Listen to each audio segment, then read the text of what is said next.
Good morning, everybody. In atomic structure, today we have to discuss about the quantum numbers.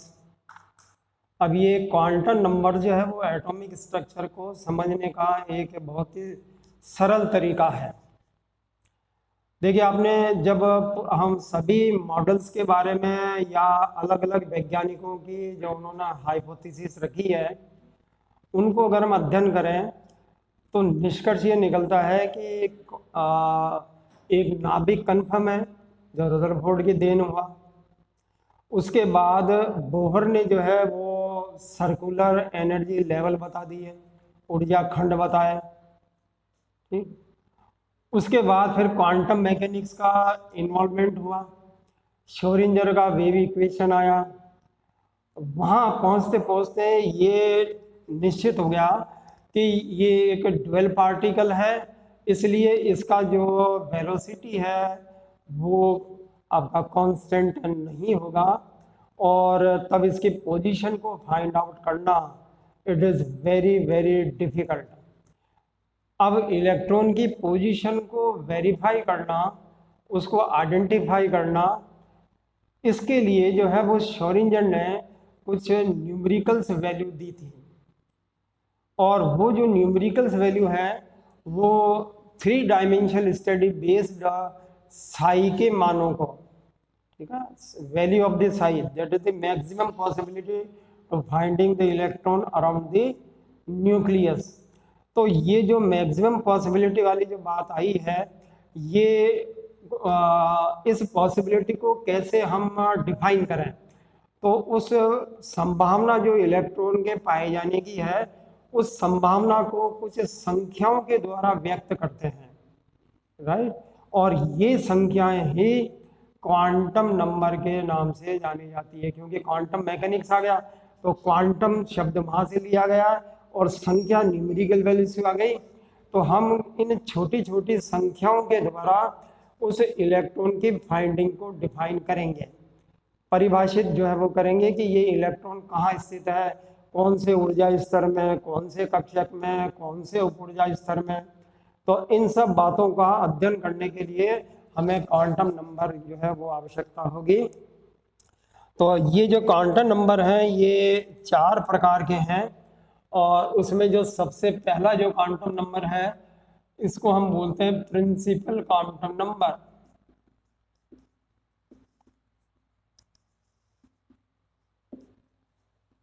Principal quantum number. उसके बाद फिर आप आएंगे azimuthal quantum number पे। उसके बाद फिर नंबर 3 पे आप आ जाएंगे मैग्नेटिक क्वांटम नंबर पे और चौथा और अंतिम क्वांटम संख्या जो वो स्पिन क्वांटम नंबर। तो हम इन चारों क्वांटम नंबर्स के बारे में स्टडी करेंगे और तब आपको खुद को इजी लगेगा कि परमाणु संरचना कितनी सरल है। अब तक हमें काफ़ी डिफिकल्टीज महसूस हो रही थी। तो ये जो स्ट्रक्चर, सबसे पहले अब हम आ जाते हैं प्रिंसिपल क्वांटम नंबर पर। ये प्रिंसिपल क्वांटम नंबर जो है ना वो एन से डिनोट करते हैं हम, स्मॉल एन से, और एन की जो वैल्यू है ये 1 से शुरू होती है, 1 2 3, ये हमारे न्यूमेरिकल वैल्यूज है और इन्हीं को हमने के एल एम से डिनोट किया था बाद में, है ना। तो ये न्यूमेरिकल वैल्यू 1 2 3 और प्रिंसिपल क्वांटम नंबर जो है इन वैल्यूज को किस तरह से डिफाइन करता है, इनके क्या क्या करैक्टरिस्टिक्स हैं। ये अंक तो हैं लेकिन इन अंकों का मतलब क्या है, इनके क्या गुण हैं, इनके क्या करैक्टरिस्टिक्स हैं, तो उसको जानने की हम कोशिश करते हैं। सबसे पहली स्थिति ये कि एन जो ये मान है ये एनर्जी लेवल को इंडिकेट करते हैं।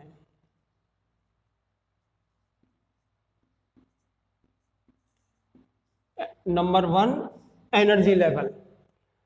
तो नाभिक के चारों ओर जब ऊर्जा स्तर की बात करते हैं जहाँ पे इलेक्ट्रॉन पाए जाते हैं, तो उस स्थिति में सबसे पहले जो है उस ऊर्जा कक्ष को संकेत करने के लिए 1 2 3 ये इस्तेमाल किया जाएगा। और इसमें एन के जो बढ़ते मान हैं अब इससे हमने क्या क्या निष्कर्ष निकल रहे हैं, इनके क्या कैरेक्टरिस्टिक्स हैं। तो एन का जो इंक्रीजिंग ऑर्डर है,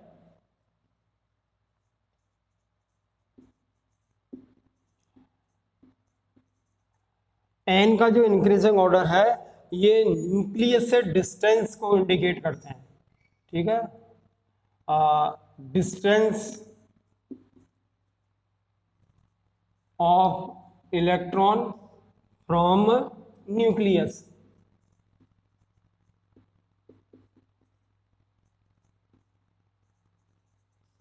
कि न्यूक्लियस से वो इलेक्ट्रॉन कितने जैसे जैसे एन का मान बढ़ेगा, जैसे एन इज इक्वल टू 3 की बात है, तो अब जब एन इज इक्वल टू 3 के बारे में विचार करेंगे हम कहेंगे कि इलेक्ट्रॉन दूर है, और जब एन इज इक्वल टू 1 है तो कहेंगे इलेक्ट्रॉन नाभिक से बिल्कुल सन्निकट है, पास में है, ये इसका मतलब होता है। और जब ये बढ़ रहा है तो साथ साथ में हम ये भी बात इसमें बताएंगे यहाँ पर कि यहाँ रेडियस ऑफ एनर्जी लेवल,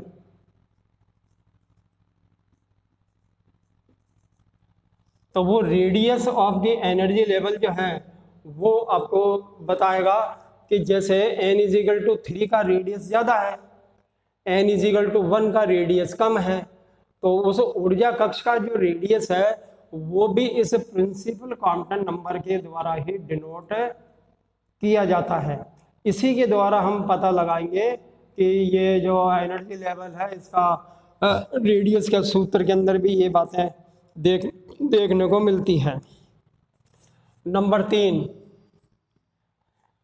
तीन, एन के जो आपका एन की जो संख्या है अर्थात एन स्क्वायर, ये n square the number of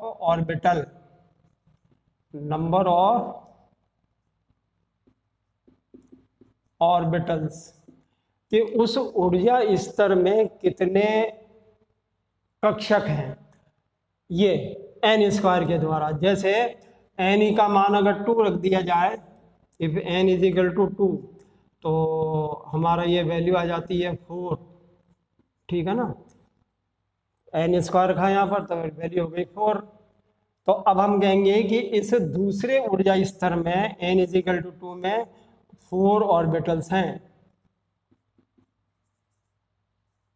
4 आपके कक्षक बनेंगे। तो एन स्क्वायर की संख्या से उस एन के मान के ऊर्जा स्तर में कितने कक्षक होंगे इसका हम पता लगा सकते हैं। ठीक है, और अब बात आती है कि 2n स्क्वायर एक फॉर्मूला है 2n स्क्वायर, एन यहाँ पे प्रिंसिपल क्वांटम नंबर, तो maximum number of the electron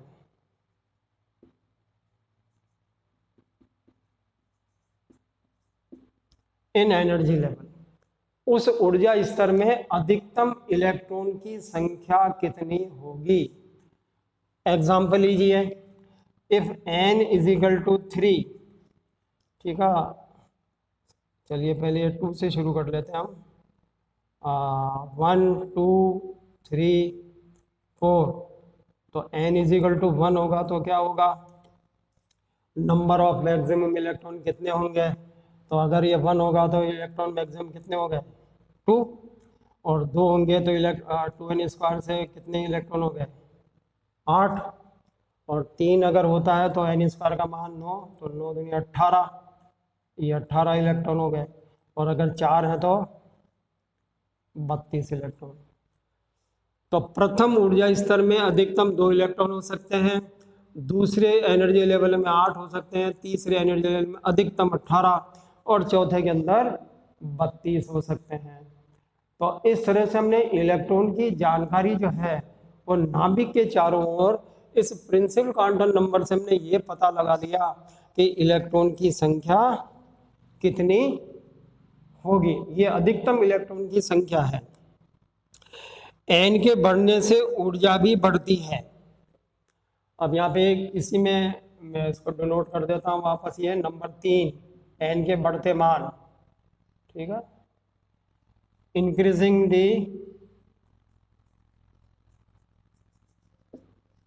energy,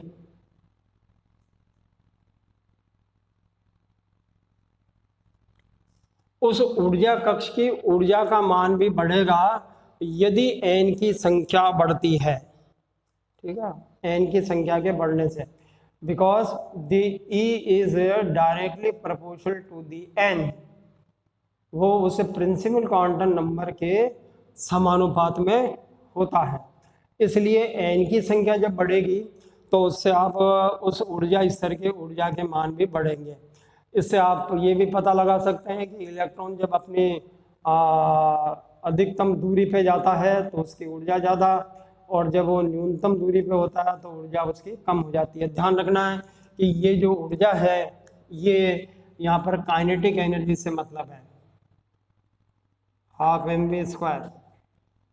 तो गतिज ऊर्जा के मान में वृद्धि होती चली जाती है निश्चित रूप से, क्योंकि जब वो नाभिक से दूर जाएगा तो नाभिक की पकड़ में कम रहेगा, और जब पकड़ में कम होगा तो उसका जो एनर्जी है वो और अधिक बढ़ जाएगा। ये इसका मीनिंग निकलता है। n के मान से ऊर्जा कक्ष का आकार का पता लगता है।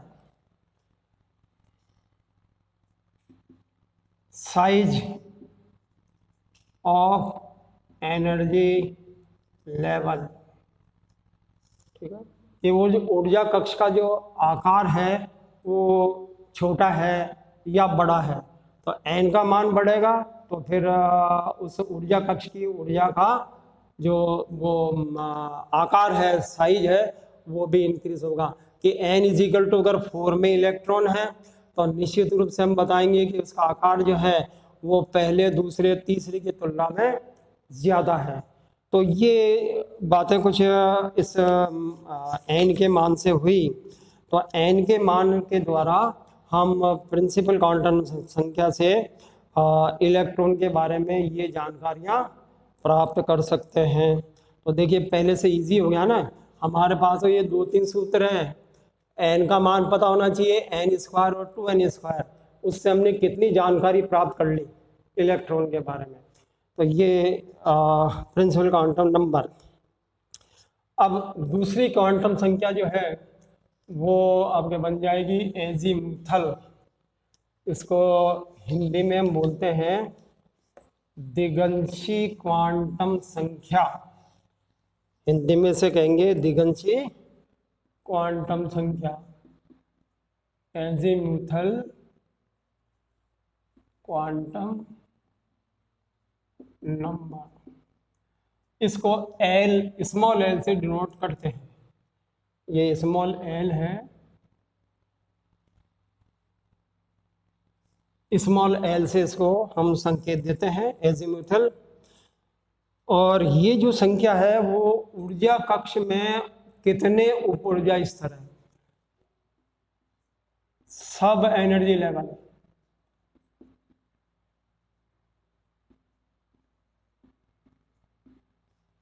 तो ये जो संख्या है वो ऊर्जा स्तर में उप ऊर्जा स्तरों की के मान को दर्शाती है, अर्थात उसमें कितने उप ऊर्जा स्तर बनेंगे। और जहाँ तक इसके न्यूमेरिकल्स वैल्यू हैं तो ये जो numerical value L is equal to जो है ये 0 से इसका शुरू होता है, 1 2 3, ठीक है, जैसे हमने ये लिया। तो ये 0 से इसकी जो मिनिमम नंबर्स है वो 0 से होगा। तो इसको जो वैल्यू है N L is equal to जो है ना ये n माइनस 1 से शुरू हुआ है। तो n-1 से, अब ये 0 जब होगा तो 0 जब l इज इक्वल टू 0 होता है, l इज इक्वल टू 1 होता है, तो अब यहाँ पर हम बताएंगे कि l इज इक्वल टू 0 होता तो s हो गया। यहाँ पे आप ये s इसको p से डिनोट करेंगे, ये p ऊर्जा स्तर, अगर ये 2 है तो आपका ये d हो गया, 3 हो गया तो ये f हो गया। ये सब एनर्जी लेवल कहलाएंगे। तो कौन से सब एनर्जी लेवल में इलेक्ट्रॉन मूव कर रहा है ये इस एल के द्वारा पता लगाया जा सकता है। और एल के मान जो है वो क्योंकि एन पर डिपेंड करते हैं तो L is equal to n-1। तो आपको इसको n का मान भी आपको मालूम होना चाहिए और उसके द्वारा हम ये पता लगा सकते हैं। तो ये जो SPDF है ना, ये सभी हमारे सब एनर्जी लेवल कहलाते हैं, ठीक है। और ये उस त्रिम कक्ष के आकार, ये जो ऊर्जा कक्ष है, the size of energy level, तो उस ऊर्जा कक्ष का जो आकार क्या है ये उससे भी संबंधित है। आकार से संबंधित मतलब हुआ गया कि जैसे शून्य है तो फिर ये वर्ताकार कक्ष में तो ये नाभिक के निकट होगा, और जब ये आपके P उप ऊर्जा स्तर के अंदर है तब हम कहेंगे कि इसका आकार कुछ बड़ा होगा, D है तो उसका आकार इससे बड़ा होगा, F है तो वो सबसे बड़ा आकार हो गया। तो इस तरह से इनके त्रिविम कक्षक के आकार की जो दर्शा है ये इसमें दर्शाया जाएगा। और ये जो त्रिविम कक्ष हैं वो किस प्रकार से होंगे, तो जब S इजिकल टू होता है L is equal to 1 L is equal to 0 होने पे तब ये वर्ताकार कक्ष गोलाकार होता है, और जब ये 1 होता है तब फिर हम बोलते हैं कि ये डमलाकार होता है, ये डमलाकार संरचना हो गई। और जब ये L इजिकल टू 2 होता है तो ये डबल डम्बल स्ट्रक्चर्स कहलाती है, द्विडमलाकार जिसे बोलते हैं, ठीक है। तो ये स्फेरिकल, गोलाकार, डमलाकार, द्विडमलाकार। तो इस तरह से ये इलेक्ट्रॉन के जो L की वैल्यू है कि 0, 1 और 2 जो वैल्यूज हैं, अब केवल हमें संख्या ध्यान रखनी है, और संख्या ध्यान रखने तो तुरंत आपको पता लग जाएगा कि इलेक्ट्रॉन जो है ना ये डमलाकार संरचना में है, मूव कर रहा है, या वो द्विडम्बल संरचना के अंदर मूव कर रहा है। इसको हम पता लगा सकते हैं L इजिकल टू 1, ये एजीमुथल क्वांटम नंबर। तो आज दोनों क्वांटम संख्या के बारे में आपको बताया।